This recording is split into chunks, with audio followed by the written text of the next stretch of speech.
তেলে হাবুডুবু খাওয়া আলুর পরোটা খাওয়া বাদ দিয়ে ফুটবলের মতো ফুলকো ফুলকো নরম তুলতুলে আলুর রুটি বানিয়ে খান।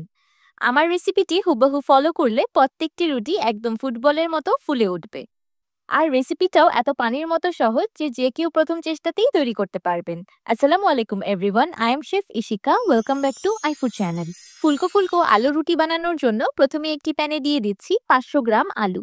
আলুগুলোকে সিদ্ধ করার জন্য দিয়ে দিলাম 2 কাপ পানি। আমি আলুগুলোকে ছোট ছোট করে কেটে নিয়েছি দ্রুত সিদ্ধ করার সুবিধার্থে। এবার আলুগুলো রান্না করতে থাকবো সম্পূর্ণ সিদ্ধ হয়ে আসা পর্যন্ত। আলুগুলোকে অবশ্যই একদম সফটলি সিদ্ধ করে নিতে হবে যেন ধরার সাথে সাথেই গলে যায়। আলুগুলো খুব সুন্দরভাবে সিদ্ধ হয়ে গিয়েছে, আমি এগুলোকে পানি থেকে তুলে নিয়েছি।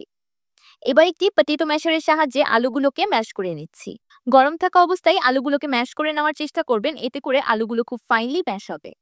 এবার একটি মেজারমেন্ট গ্লাসে নিয়ে নিয়েছি 100 ml কুসুম গরম দুধ। দুধে দিয়ে দিলাম 5 গ্রাম ইনস্ট্যান্ট ড্রাই ইস্ট। এবার ইস্টটাকে দুধের সাথে খুব ভালোভাবে মিশিয়ে নিলাম। ইস্ট গোলানো দুধ আগে থেকে ম্যাশ করে রাখা আলুতে অ্যাড করে দিলাম। এবার দুধ আর আলু একসাথে খুব ভালোভাবে মিশিয়ে নেব। আমি এই সবগুলো উপকরণের কাপের মাপ ভিডিও স্ক্রিনে লিখে দিব, আপনারা অবশ্যই চেক করে নেবেন। মিক্সিং ডান। এবার দিয়ে দিলাম 600 গ্রাম ময়দা। সেই সাথে দিয়ে দিলাম 10 গ্রাম বা স্বাদ মতো লবণ। এবার হাত দিয়ে সবকিছু একসাথে খুব ভালোভাবে মাখিয়ে একটি ডো তৈরি করে নেব। 10 মিনিট মথে নেওয়ার পর খুব সুন্দর একটা সেমি সফট ডো তৈরি হয়ে গিয়েছে।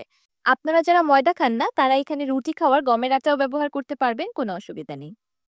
ডোয়ের কনসিস্টেন্সিটা ঠিক এমন হবে। এবার একটি ক্লিং র্যাপ পেপার দিয়ে বোলের মুখটাকে কভার করে আমি ডোটাকে রেস্টে রেখে দিব 45 মিনিটের মতো। আপনাদের হাতের কাছে ক্লিং র্যাপ পেপার অ্যাভেলেবেল না থাকলে আপনারা যে কোনো ঢাকনা বা তোয়ালে দিয়েও ঢেকে রাখতে পারেন। 45 মিনিট পর ডোটা ফার্মেন্ট হয়ে ফুলে ডাবল হয়ে গিয়েছে। ফার্মেন্টেড ডোটাকে একটি চপিং বোর্ডের উপর নিয়ে সমান ভাগে ভাগ করে নিচ্ছি।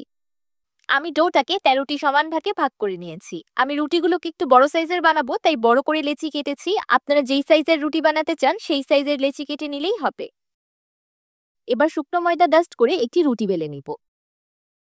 রুটিগুলো ভাজার জন্য চুলায় একটি তাওয়া বসিয়ে দিলাম। আচ্ছা, আপনারা কিন্তু এই প্রিমিয়াম জার্মানি হানিকম ব্লেজার কাটের তাওয়াটা আমার বিজনেস পেজ অথেন্টিক বাই ইশিকাতে পেয়ে যাবেন, লিংক আমি ডেসক্রিপশন বক্সে দিয়ে দিব। রুটিগুলো ভাজার আগে তাওয়াটাকে খুব ভালোভাবে গরম করে নিতে হবে, তারপর চুলার ফ্লেমটা লো টু মিডিয়ামে করে দিতে হবে। প্রথমে রুটির এক পাশ 30 সেকেন্ডের মতো ছেঁকে নিব, তারপর অপর পাশটাকেও 30 সেকেন্ডের মতো ছেঁকে নিব। দুই পাশ 30 সেকেন্ড ছেঁকে নেওয়ার পর রুটিটাকে উল্টে দিলেই নিজে থেকে ফুলতে শুরু করবে। হালকা প্রেস করে করে রুটিটাকে আমি ফুলিয়ে নিচ্ছি। মাশাআল্লাহ, দেখতেই পারছেন রুটিটা কত সুন্দর ফুটবলের মতো ফুলকো হয়ে ফুলে উঠেছে। আপনাদেরও রুটির ডোটা যদি একদম পারফেক্ট হয়, রুটিগুলো ভাজার সময় একদমই সমস্যা হবে না, সবগুলো রুটি খুব সুন্দরভাবে ফুলে উঠবে।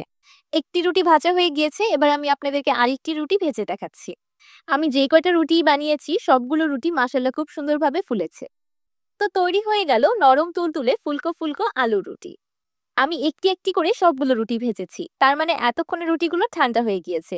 কিন্তু দেখতেই পারছেন ঠান্ডা হয়ে যাওয়ার পরেও রুটিগুলো কতটা বেশি সফট আছে।